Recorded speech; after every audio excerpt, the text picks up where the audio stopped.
I would grab some alcohol for this one, seeing how this video was originally supposed to come out on Thursday, but it's coming out on Friday due to the events of, well, you'll see for yourself. They don't get deals that They can be wage slaves for a little bit, come over and make a salary and grow their brand. They can be wage slaves for a little bit.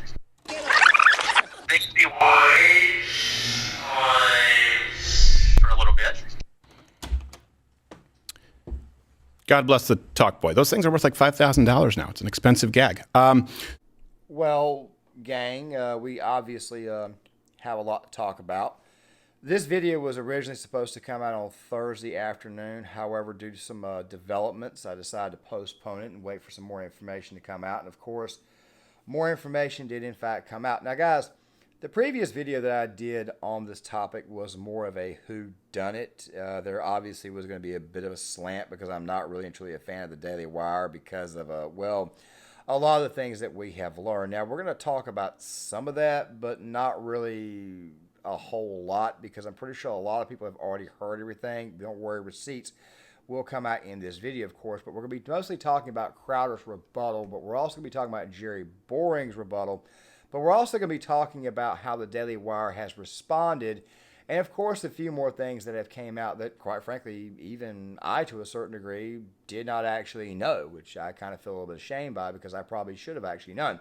Either way, it's going to be a relatively lengthy video, so guys, please make sure you guys stick around. Now, guys, I want to go ahead and get this out of the way now. As far as conservative commentators are concerned, at the Daily Wire, I have always thought that Michael Knowles, I'll put it this way here. Michael Knowles is really the only one that I actually like. Klavan is okay. Walsh, I'm a little bit mixed on. I do think the What is a Woman documentary was very good. And I do think he does some very, very good things. But at the same time, though, the mere fact that you voted for Evan McMullin in 2016, that right there still kind of bothers me a little bit.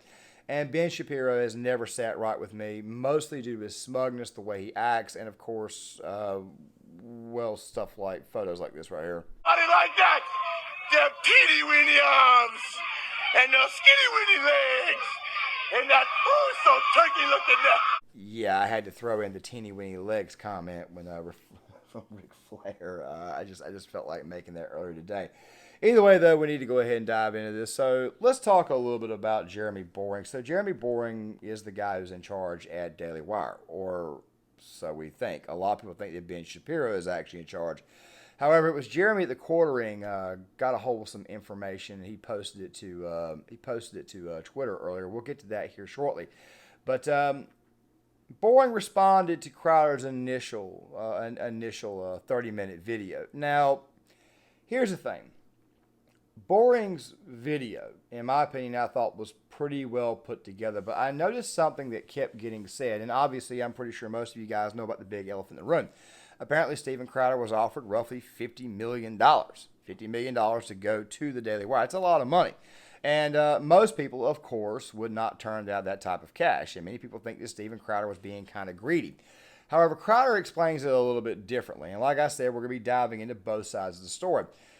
Crowder, of course, is saying this mostly about being principled, even though he did record this conversation, which, by the way, does look a little bit creepy. And we're also we found out on Timcast IRL that Crowder set up his BigCon website shortly right after his contract was ending with the Blaze, of course, that they're being Mug Club. But at the same time, though, there's really a lot of gray here that we got to dive into. So Boring essentially puts that statement up, and there's only about two things that I have an actual problem with, which I will address here in a second.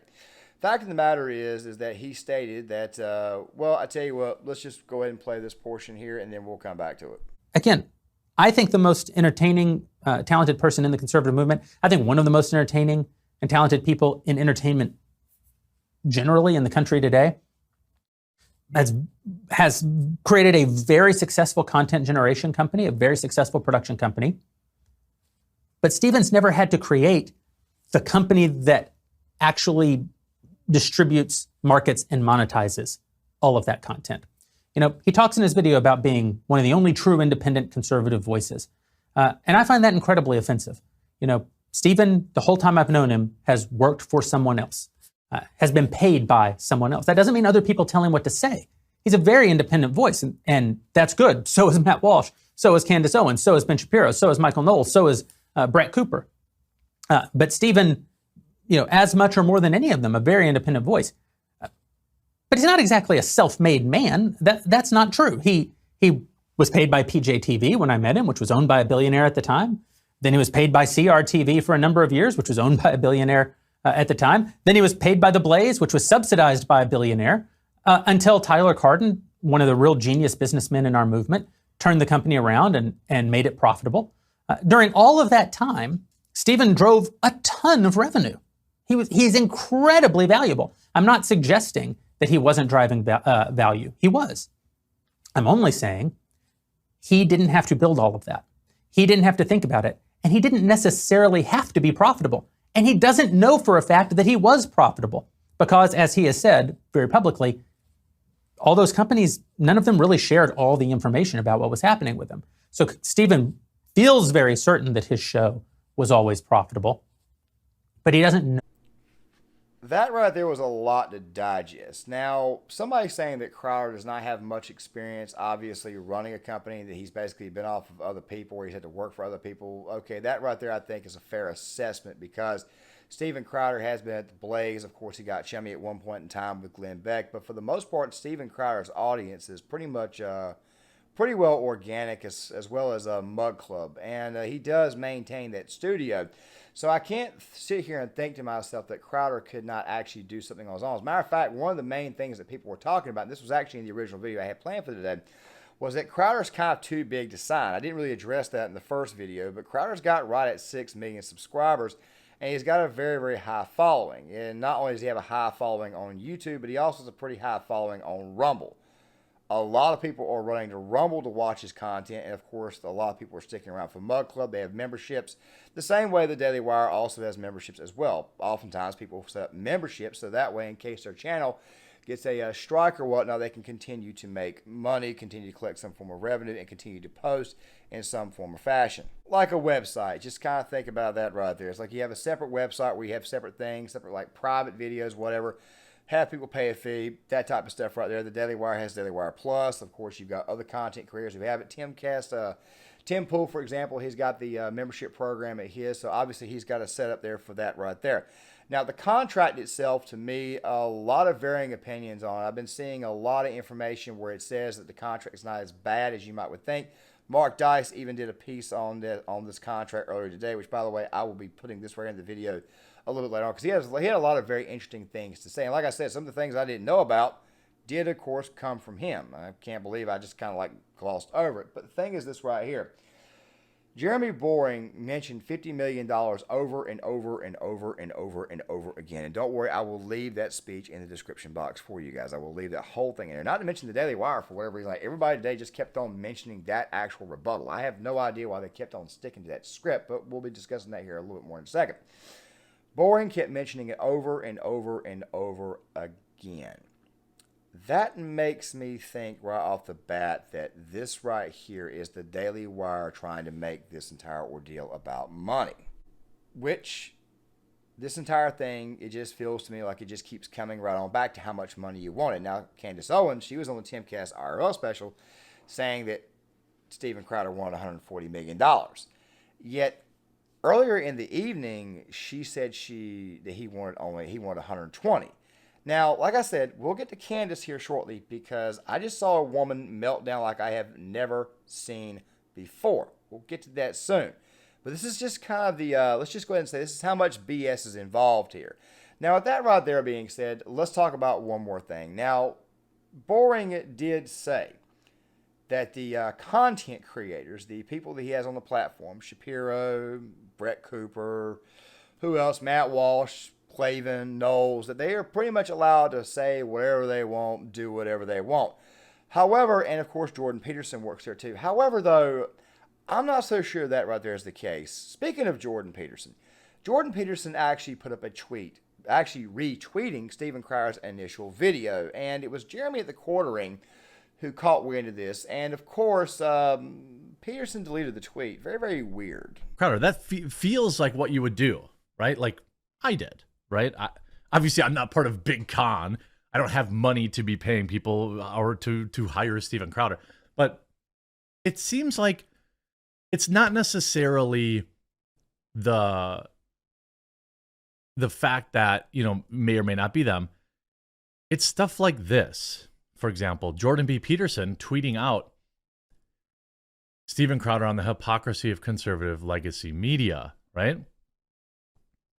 You see this reply, King Doggo Good Boy. How long till Daily Wire has Jordan B. Peterson take it down? And it is gone. You see somebody said, the contract talks about relinquishing control of social media. They probably won't even need to ask, just log in and delete it themselves. Well, LOL, it's gone. So you had Jordan Peterson, again, a Daily Wire employee, by the way, who, look,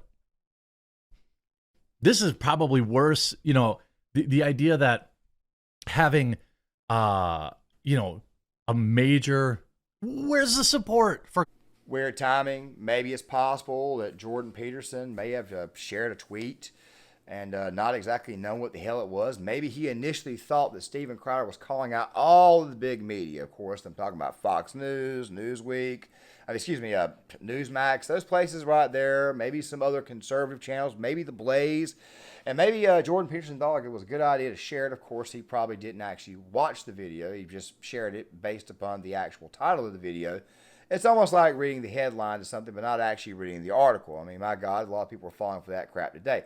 But then I thought back to it. It wasn't too long ago that it was Ben Shapiro got upset with the fact that Candace Owens had defended Kyrie Irving and had also at the same time defended Kanye West. Now, guys, you can find Ben Shapiro essentially threatening to fire Candace Owens, not only in some of his past episodes, but you can also find this on the Full Send podcast. However, I prefer to use this little bit here instead. Republican, Ben Shapiro's distaste for X and Ali would make perfect sense and would not be driven by bigotry. Shapiro values Israel above free speech, and the wildly popular podcaster loathes to take any risk that could get him and the Daily Wire crossways with the global corporations. The ultra Black Lives Matter revolutionaries piling on suspended basketball star Kyrie Irving have something in common with Ben Shapiro. Over the weekend, Shapiro scolded his Daily Wire co-worker Candace Owens for retweeting the thoughts of Max Blumenthal, a journalist and critic of Zionism. Blumenthal is a white Jew. On Friday, he tweeted, quote, "We, white American Jews, are living in a golden age of power, affluence, and safety. Acceptance of this reality threatens the entire Zionist enterprise, from lobby fronts like the ADL to the State of Israel, because Zionism relies on Jewish insecurity to justify itself." On Sunday, Shapiro quote tweeted Owens and publicly admonished her, writing, "I think the ADL is a partisan hack organization too, but retweeting Max Blumenthal, who spends his life covering for Jew haters and stumping for Israel's destruction, makes the conversation significantly worse. It's garbage." You see, gang, I chose to use that one. And even though that radio was not the full one, is the reason why I chose to do that is because there's also people at the Blaze who work for Blaze Media who've got issues with the Daily Wire itself. You see, it wasn't that big of a, surprise that people automatically jumped the gun and assumed that it was the Daily Wire. By the way, in that previous video, I kept on saying D and W and D and E. Now I'm a little bit more comfortable actually saying it because I don't think that anybody's going to be levying a strike over that there, which, by the way, still comes back to what Steven Crowder's original point was. You're having me sign a contract. You want me to sanitize my content. You want me to sanitize that content so that way it meets YouTube censors, which, by the way, takes away from the actual, let's say, the rawness of the show, because certain people tune into certain shows for a certain reason. Sometimes it's not the information that's being presented. Sometimes it's the way the information is being presented. And even though Crowder can be somewhat cringe, you got to admit Crowder's style is aimed more towards what? The working class audience, where the Daily Wire is aimed more towards what? The suburban audience. Hence the whole thing about Steven Crowder saying they don't want people who fight like hell, people who want to fight like hell, then laugh about it. I mean, that's not the Daily Wire's MO. Now, it's also very, very possible that the Daily Wire may have been trying to branch out into that area. Now, the Daily Wire, of course, they'd be making movies and all kinds of stuff like that. They're trying to compete against Disney. So you can kind of appreciate them wanting to branch out a little bit. But at the same time, though, the Daily Wire has never exactly been a company or a platform that actually goes after, I would say, most conservatives age 25 to say 45. I think the Daily Wire, for the most part, goes after college-educated conservatives or college-educated right-leaning personalities who may be a little bit more inclined to vote for the establishment and, of course, the older boomer types that still live in the suburbs. I mean, as a matter of fact, Daily Wire, most of their audience goes through Facebook, and Steven Crowder uses Facebook too. The Facebook audience is mostly an older audience. It's actually a much, much more conservative audience, where the Twitter audience, of course, is a much, much more liberal audience. As a matter of fact, it's pretty much a left-wing echo chamber. I'm pretty sure most of you guys have heard this. We already know. Like, we already know that the Daily Wire has got a certain, let's just say a certain persuasion that they go. Many people already know about Ben Shapiro. The minute you say anything that sounds somewhat anti-Semitic, YouTube, please don't ban me. He goes absolutely crazy. He's got to call it out. He's got to say something about it, which, by the way, is a different topic on its own at a later date. I'm not even going to get into that right there, but we all know who the hell Ben Shapiro is. I mean, Mr. Teeny Weeny Legs and very, very unmanly sounding voice. And when he had that beard, he looked extremely messed up. But let's get back on topic. I apologize for that.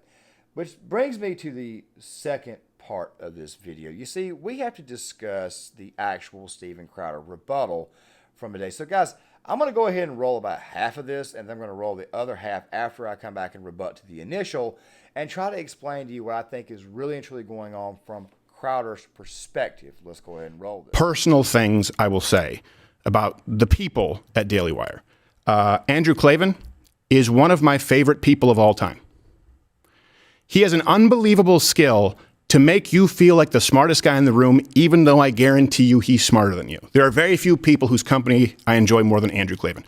Jordan Peterson is not only a friend, I would go to the wall for him. He's a guy who has changed the landscape of our country for the better. Can't say enough good things about him. Ben Shapiro is possibly the smartest person I know.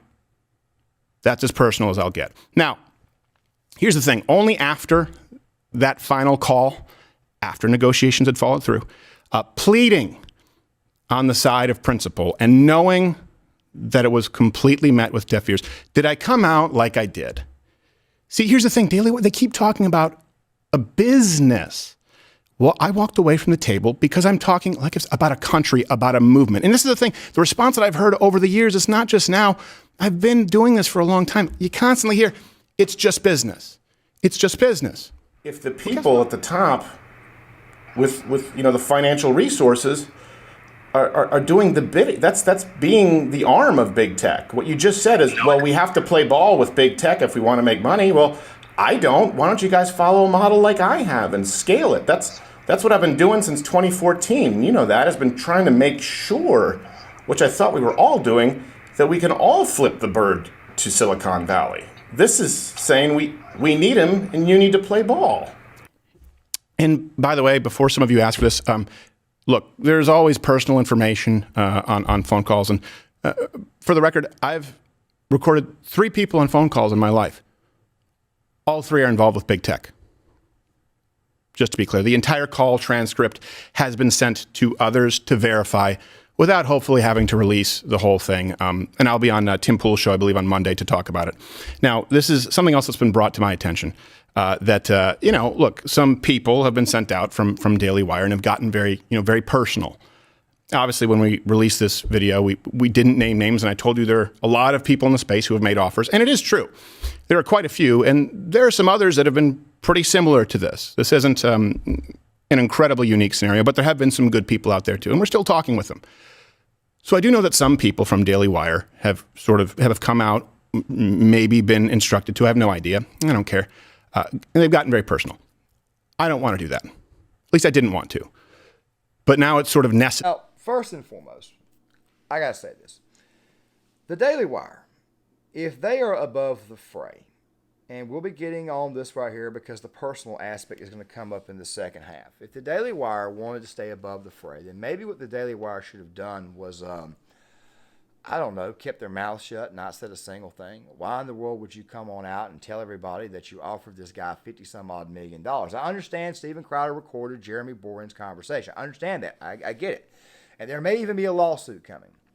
But that's also something else that's also very weird, too, because you see in Boring's speech, he kept on mentioning that him and Crowder were such good friends. If you and Crowder were such good friends, do you think it's possible that just maybe, it did not escape your mind that Steven Crowder could be this sneaky and he could actually do something that may be quote-unquote shay-shay, maybe a little bit shady, maybe a little bit underhanded? Did it not enter your mind that it could have happened? Also, something else, too, going back to that original video, which, by the way, I'll probably leave in the description box as well. Crowder mentioned how many strikes they had had. Crowder was upset about the fact that big tech Crowder was upset about the fact that conservatives would now be beholden to big tech, especially his show. Matter of fact, like I said before, Steven Crowder's got like the biggest platform on YouTube. His platform is bigger than the Daily Wire's. It's bigger than Shapiro's. Didn't it maybe occur to you that, I don't know, maybe he's received strikes before, that maybe he does not suit the Apple, Spotify? Did you ever think that maybe his audience is just not going to be willing to go there? Maybe his audience can't pay a membership fee. That maybe his audience goes to YouTube because YouTube is free. Did you ever think about that? Because now you want people to pay extra money. You see, I don't think Steven Crowder was just thinking about the possibility of the conservative movement. I think Steven Crowder was thinking about the Mug Club members, and I think Steven Crowder was also thinking about those who watch his content for free, especially given the fact that he's already set up a pretty big platform out on Rumble. That right there is my thinking at this moment in time when it comes down to Crowder's situation. Now, that being said, let's go ahead and get to the other half. Very measured. I was painstakingly clear in taking myself off the table because it wasn't going to be a right fit. That happens in business all the time. But that we weren't talking about me. We were talking about the futures of other people who could potentially be in that position, that very disconcerting position. No miscommunication. What I'm talking about is you're describing a model for everyone, not just, let's get rid of me here.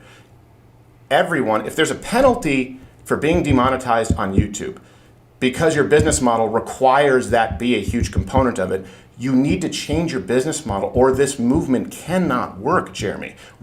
I can't imagine my show trying to come up and be beholden to YouTube advertiser guidelines, let alone, I mean, honestly, being beholden from a conservative entity with hard strikes, right, being removed, but let alone being advertiser friendly. We know how broad those guidelines are. They might as well just read, don't say anything offensive, and they change them at the drop of a hat.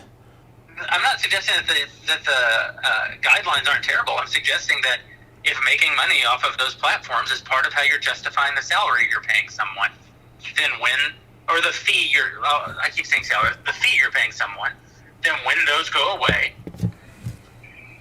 everybody loses money. You can't pay the same amount with less revenue. How about you create a different business model? Now, I know what some of you are thinking. Of course, telling someone else, hey, change your business model. I get it. I'm in no position to say that unless, instead of Monday morning quarterbacking it, here's the thing. I didn't just offer criticisms. I offered a guide on how to, here's the deal. I want to sit at the table with people who, granted, have an immense amount of power and have incredibly deep pockets. That is all true, to be clear. And by the way, it's something that I want to have on our side of the aisle. But I offered a guide on how to do it. It is incumbent, this is what this is about.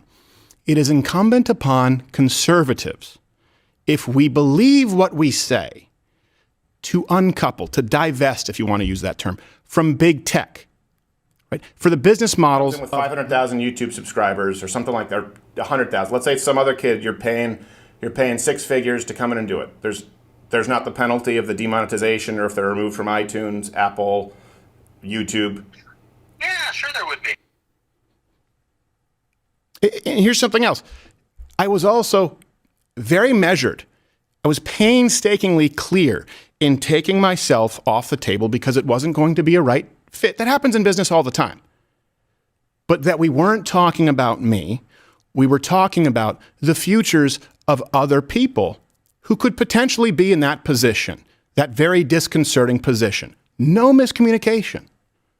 What I'm talking about is you're describing a model for everyone, not just, let's get rid of me here. Everyone, if there's a penalty for being demonetized on YouTube, because your business model requires that be a huge component of it, you need to change your business model or this movement cannot work, Jeremy. I can't imagine my show trying to come up and be beholden to YouTube advertiser guidelines, let alone, I mean, honestly, being beholden from a conservative entity with hard strikes, right, being removed, but let alone being advertiser friendly. We know how broad those guidelines are. They might as well just read, don't say anything offensive, and they change them at the drop of a hat. I'm not suggesting that the guidelines aren't terrible. I'm suggesting that if making money off of those platforms is part of how you're justifying the salary you're paying someone, then or the fee I keep saying salary, the fee you're paying someone, then when those go away, everybody loses money. You can't pay the same amount with less revenue. How about you create a different business model? So didn't want to have to do this, but Daily Wire outed themselves very, very quickly. And sure enough, if you see all of the people who work there, some of whom I have relationships with, they immediately tried to make this all about money. Here's the problem. There are a few problems, and I'll go through with some receipts. Everything that was said about negotiations, how they transpired, beyond the numerical value, which is true and I'll get to, everything else is untrue. I don't really want to get into that. It's completely irrelevant. Here's why. Go back to the 20-something minute video, 30-minute video. You've never heard me say or write anywhere online that these offers weren't paying enough money. Why? Because it's not about the money. It's kind of unreal to me that the only thing these people can still talk about is the money. The conversation was about conservatism, the movement, and big tech. They keep talking about money. I'm talking about a country. I'm talking about a movement. I'm talking about making a difference. It's not about the money. And Jeremy and the Daily Wire know that. How do I know they know that? Because after, according to what he said, I walked away from the offer. I did place one more call to the Daily Wire, and I made it very, very clear that it wasn't about money. That was not the topic of conversation. There was zero, as they've tried to portray this, miscommunication. It was one last call where the only thing that I asked for, my only demand, was their word, and not even for me. People have been talking for a long time about setting up a parallel economy. I personally never thought that it would work. It was actually Tim Pool who brought this up. He was saying that people need to go to Rumble. I mean, hell, I even started a Rumble channel, and my channel has only got right around 800 subscribers. A very small YouTube channel, which, by the way, makes me wonder if other big-time conservative content creators are not bogging down this channel. It's part of the reason why I'm kind of changing everything to project forms. This right here, to a certain degree, is actually a project, not just a rebuttal or not just a deep dive. It's actually a project, too, because it's going to be a very, very long one. It requires a lot of clips, et cetera, et cetera, et cetera. And the more and more I look at this, the more and more I think about this, the more and more that I actually dive into this. I was listening to Eric D. July earlier today, and he was basically talking about it too. And by the way, he had a pretty good live stream reaction to this right, as well as Black Conservative Perspective. Sticks, Hexenhammer, he responded to this morning, and his analysis was completely spot on, as you will see here in a second. But the thing is this right here. We're trying to move people over to Rumble. The reason why is so that way conservatives can have a second platform to go to. And Crowder was kind of pitching that, and he also didn't want other content creators, smaller content creators, to maybe get slighted. I mean, Brett Cooper's contract, I wonder exactly how big it is. We may dive into it to a later date. But then again, at the same time, I have a problem with Brett. As I mentioned before, which I didn't mention that I like Brett, but the vast majority of the people on Daily Wire, I really and truly don't have an issue with, except mostly Ben frickin' Shapiro. I got mixed feelings on Walsh, but everybody else is okay in my opinion. But it just makes you wonder exactly how much money is being made and who's getting opportunities and who in the hell is not getting opportunities. Now, with that right there being said, we got to talk about big tech one more time before we move forward to the personal takes, because Crowder, of course, did mention that some people have already went ahead and started with the personal takes. And don't worry, we'll get to that here in a second. The thing is this right here. Who actually runs the Daily Wire? Who actually owns the Daily Wire? Now, guys, I know somebody's probably going to get upset for me posting this individual one more time, but I want to tell you guys a very, very, very brief story. Okay, very brief story. There's going to be a video out tomorrow on my second channel on Gear Issue 33 talking about this recent thing with Kyle Rittenhouse kind of making up with BRCC. One of the videos that I did that actually took off and got a few thousand views, one of the very first videos I did was actually one on BRCC and the whole Kyle Rittenhouse thing and how they had kind of sort of cut under pressure, the New York Times article. And by the way, a lot of that information did not come from Heavy Duty Country, who was the first person that I can think of that called him out. It also didn't come from Preppers Bunkers Outdoors, who, by the way, I did not realize had a video where he had already called these people out, but it actually came from Jeremy at the Quartering. So every now and again, when Jeremy has something that, quite frankly, is factual or something that can be proven, I do, in fact, post it. Now, guys, I want you to watch all of this right here all the way through because it also explains some of the contract stuff as well. But I want you guys to pay very, very close attention to this entire segment, and I'll catch you guys on the other side. What are their names? I think I retweeted it. Somebody. All of these outlets, by the way, are owned by super rich billionaires. The Blaze, Daily Wire, they're all owned by billionaires. Ferris, the Wilkes brothers, that's who owns Daily Wire. It's not owned. They're not like a small time gig fighting the power. They're owned by a billionaire. Okay. Whose headquarters are in, of course, Los Angeles, California. All right. So, let's be real here. So some of the complaints that Stephen had could be quelled by the Daily Wire response. And I think that, this video has 41,000. They're a super huge mega corporation, okay, who makes hundreds of millions of dollars a year. Steven Crowder is also not exactly a small town, Joe Joe Webcam. This guy's worth big money, and I'm going to break that down too. What was off-putting about this video for me was that Jeremy Boring mentioned the number 50 million about a dozen or more times. That was on purpose, okay? That's so that you get people like Bridget Fetzi and Mike Cernovich and all these other people like, $50 million? That's crazy. Whoa, he's so greedy. And I understand why people react that way. But when you do some extremely simple math, you understand why I'm not impressed by that number. And also why, in this video, which I thought was extremely manipulative, okay? Jeremy Boring, for a straight face for 53 minutes, mentions multiple times that, oh my God, the Daily Wire is taking all this risk. We're giving him $50 million. And well, what if he gets suspended? We're taking all this risk. Now that is true until it's not true. The Daily Wire is taking almost no risk whatsoever in this contract. You want to know how I know that? Because I can do some basic math. All right, let's talk about that. Jeremy Boring here mentions that Steven Crowder communicated to him that he could bring about 350,000 paying members. That's how many members he believes are in the Mug Club. I've seen the email lists. They're bigger than that. Okay, but Jeremy Boring doesn't know that. All right. So I believe that number is relatively close to accurate. Now, Jeremy Boring makes an accurate point. 350,000 people aren't going to sign up for Daily Wire Plus immediately. Plus, I think that it's fair to say that there's probably some crossover, right? So you're not going to double sign up because Steven Crowder's there now. But again, Jeremy Boring does not make this point. He simply ignores the fact that Steven Crowder is bringing hundreds of millions of dollars in revenue to Daily Wire up front, right? Let's do some simple back of the napkin math. Let's say it's 350,000, okay? It probably wouldn't be that on day one, but let's just say it is 350,000. If they're all paying $10 a month, that's $42 million a year. Again, their salary for Steven Crowder is $12 million. So it's another controlled Oppo billionaire that actually owns the Daily Wire, which makes you wonder exactly how much control is exerted over that company.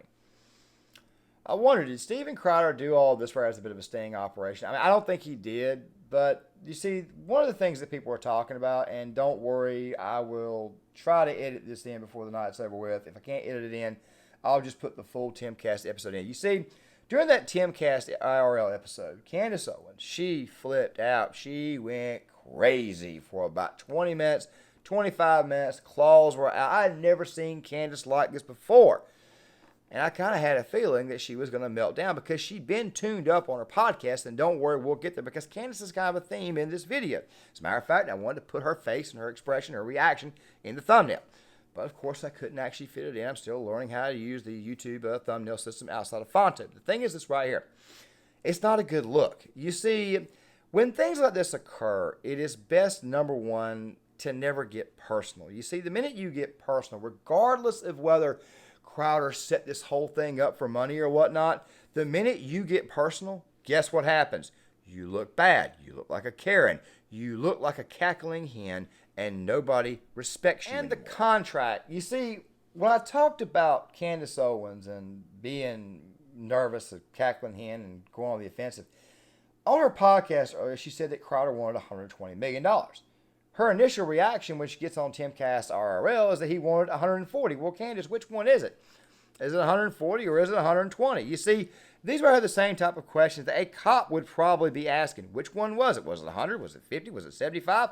Was it 120? Was it 140? Was it 200? Was it 275? What the hell was it?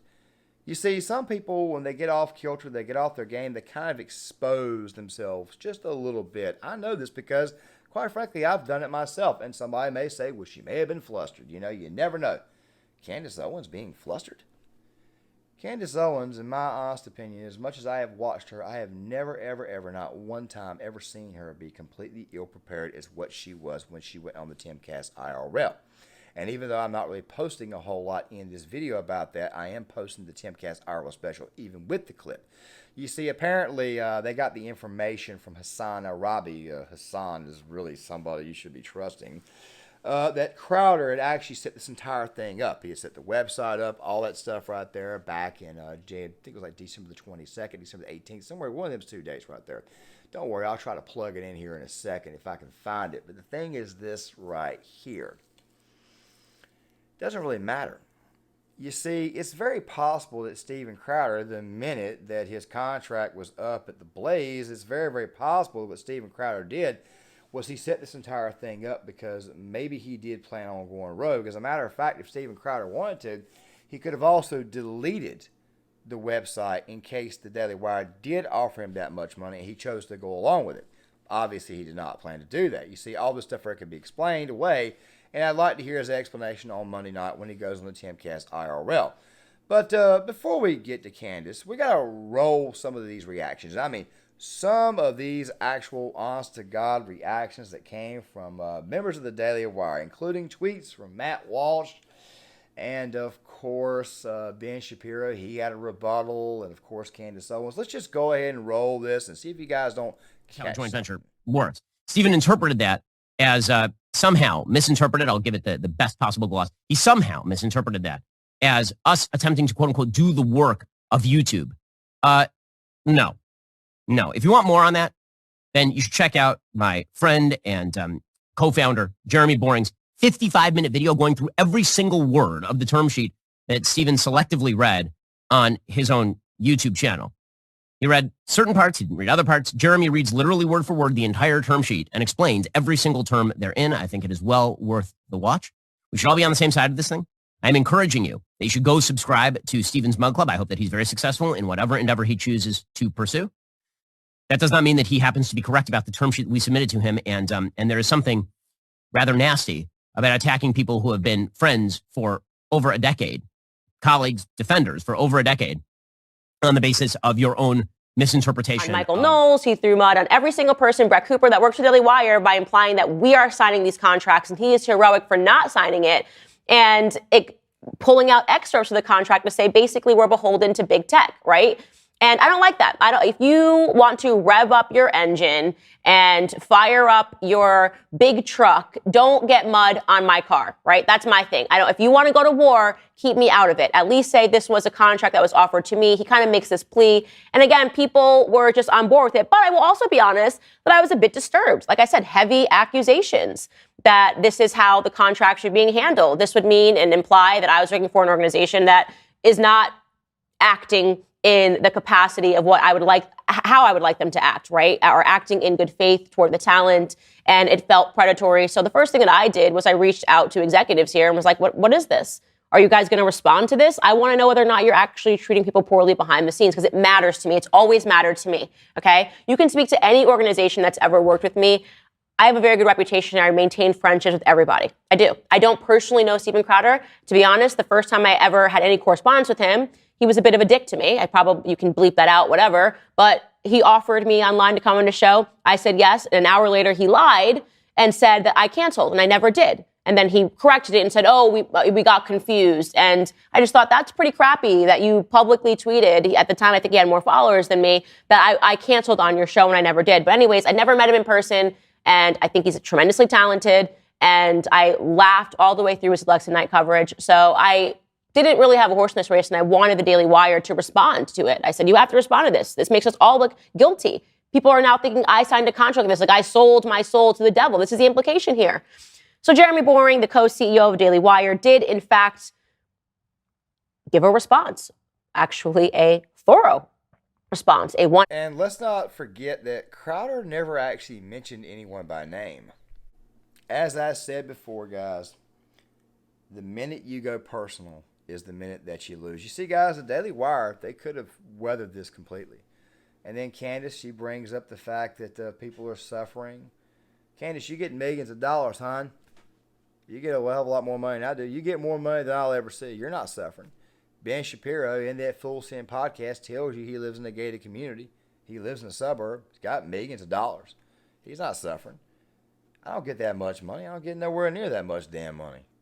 I mean, Crowder's got more money than me. So I don't think that using money is much of an argument. I don't think anybody really and truly cares right now. People look at this and they say to themselves, it's just millionaires fighting with other millionaires is what the hell this is. Or billionaires fighting with millionaires. Nobody really and truly cares about the money, but what they do care about is they care about who the next president is. They do care about free speech. They do care about the ability to be able to own a firearm. They do care about their constitution not being eroded. So when Steven Crowder says that this right here is about the country, whether you may disagree with him, it looks to me on the surface that he is at the very, very bare minimum doing this right here for his actual country. He's trying to get a movement going where you guys at the Daily Wire want to keep talking about money, and you guys have suddenly gotten personal. Like I said before, the minute you go personal, you lose. I don't care how bad you're trying to fight, you lose the minute that you decide to go personal. And for the second time, Crowder never mentioned anyone by name.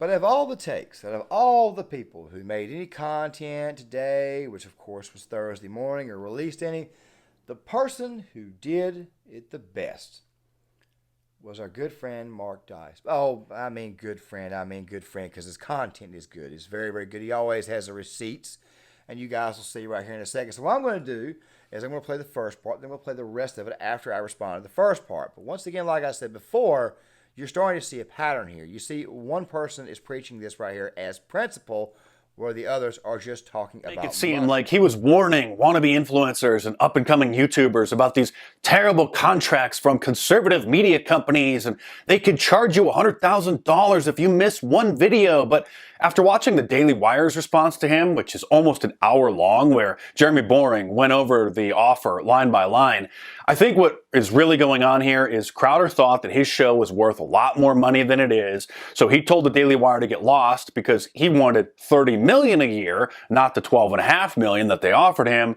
And then he came back to them wanting to renegotiate the deal. They said no, realizing that Crowder isn't a team player, and if he couldn't be happy with $12.5 million a year, career that they initially offered him, then he'll never be happy. So Crowder is without money from his original Mug Club, I think, which was like his own subscription service or personal Patreon that I think the Blaze was getting the money from, not him. And now the Daily Wire won't hire him, so he's throwing the Daily Wire under the bus, trying to get people to subscribe to his new Mug Club, the one that he controls, not the one that the Blaze made money from. Now, I've defended him when he's been censored and demonetized and when the leftists try to get him banned from YouTube, but I think he wildly misrepresented what really happened with the Daily Wire in a desperate attempt to try to get his revenue stream back now that the Blaze isn't paying him and the Daily Wire wouldn't pay him either. And a lot of people think that he's a hero for exposing nothing in his...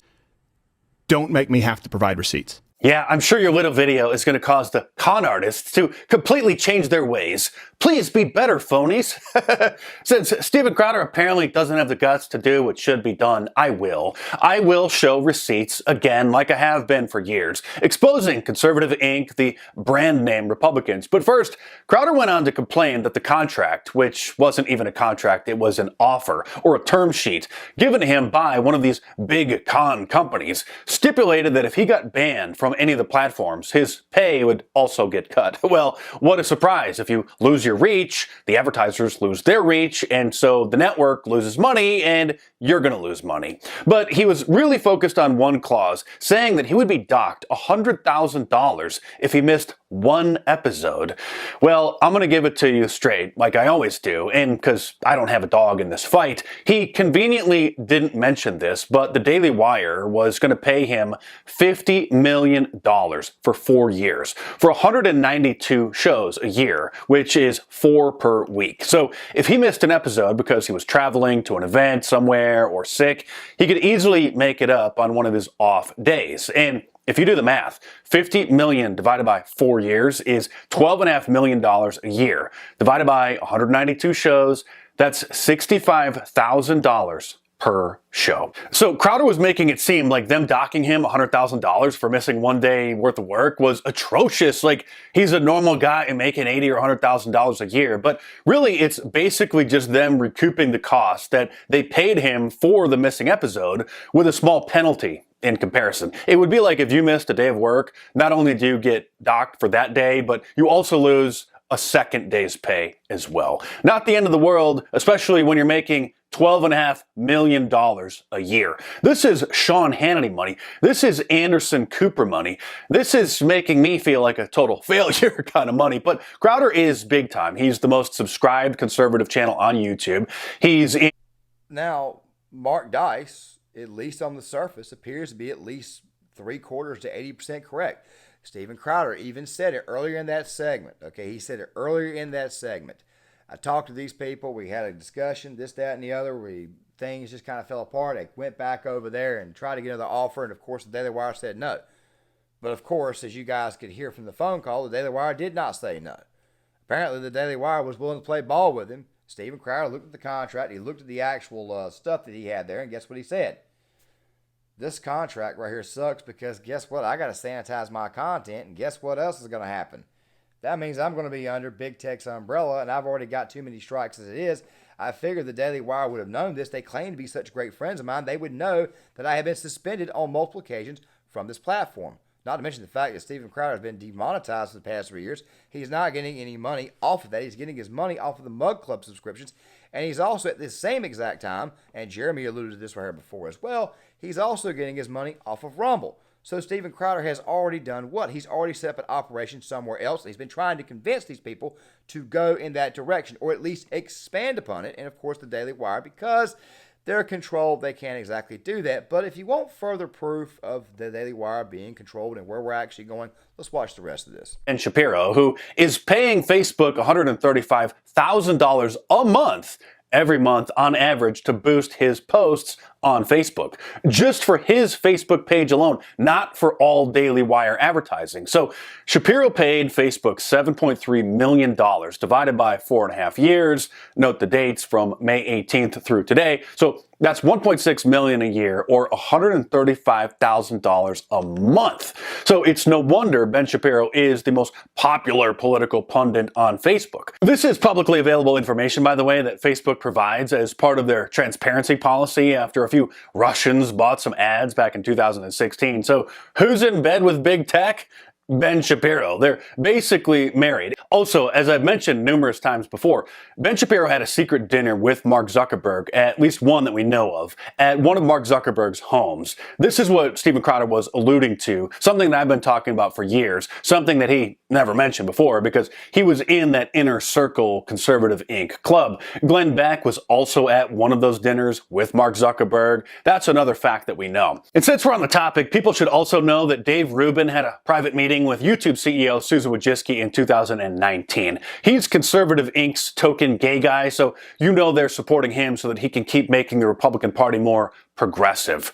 He's a good friend of Steven Crowder's, by the way. And this is why I've always stayed independent, because I don't want some executive producer or CEO telling me not to cover something or not to criticize someone or not report on the Bilderberg group meetings or Bohemian Grove or Operation Mockingbird or the Sun Valley Conference, or telling me that I need to just speak in weak generalities and give lukewarm takes about the wolves in sheep's clothing and the conservative movement or the cultural Marxists destroying our society. Dice's videos on PragerU, his videos on the Daily Wire, Shapiro, Dave Rubin, they've all been pretty good. And by the way, I don't have a problem with Dave Rubin. Never really have, okay? I do have an issue with him basically buying 2 kids from 2 women who, quite frankly, are never going to see their children again. So him and his narcissistic boyfriend can raise kids. Of course, I could get struck from YouTube for that right there. But I just figure I would throw that out there. This country at this moment in time is losing its traditional values. And it's very, very possible that not only is this country losing its traditional values, but we are headed in a direction that is further left than what we were back in 2012, 2000. I mean, I never thought I'd ever see the day that we are now further left in this country at this moment in time. The Republican Party is too, than what Barack Obama was in 2008 and even in 2012. It is atrocious.